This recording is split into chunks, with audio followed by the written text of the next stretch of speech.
कहंदा ईद हुंदी अजमल वसदियां दी किवें उजड़े ईद मनावण।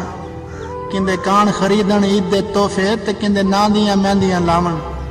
ते किनू आखण ईद मुबारक दे ते किनू दिल दे हाल सुणावण। मुक वेंदन हासे होठां तो ओ शाला सजण किसे दे निखड़ ना जावण। ते आखिरी वार पिया खत लिखदा घर आ जा ढेर तोगी दे। तेरे मिलन दी आस है सीने विच ताइयों रहिंदा दर्द शदीद है।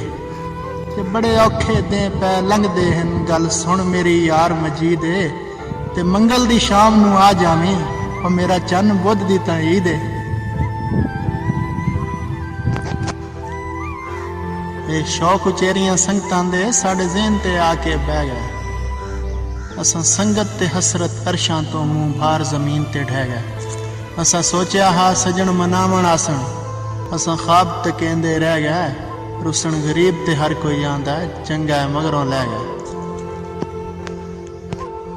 कहंदा मैनू ईद मुबारक क्यों देना तेनू कल मैं हल सुनाए नहीं। जा उन्हां नू ईद मुबारक दे जेड़े अज दे घबराए नहीं। ओ मेरियां ईदां नाल उन्हां दे सन जेड़े रब सोने परताए नहीं। अजमल कादियां ईदां ते कादियां शबरातां जदों ओ वतनां ते आए नहीं।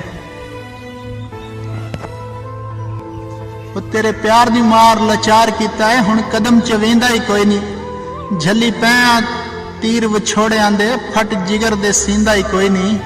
ते जेड़ा जान सुजान के नहीं पुछदा बंदा ओ बशकींदा ही कोई नहीं। ओ तुसां इंज चा मेरी याद भुलाई जिवें अनसर तां जींदा ही कोई नहीं। खुदा हाफिज़। अज विछड़े सजन दी याद आई है ताइयों दिल विच दर्द शदीद है। उतो नैना रिमझिम लाई हुई है रंग हिजर दे विच जर्द मजीद है।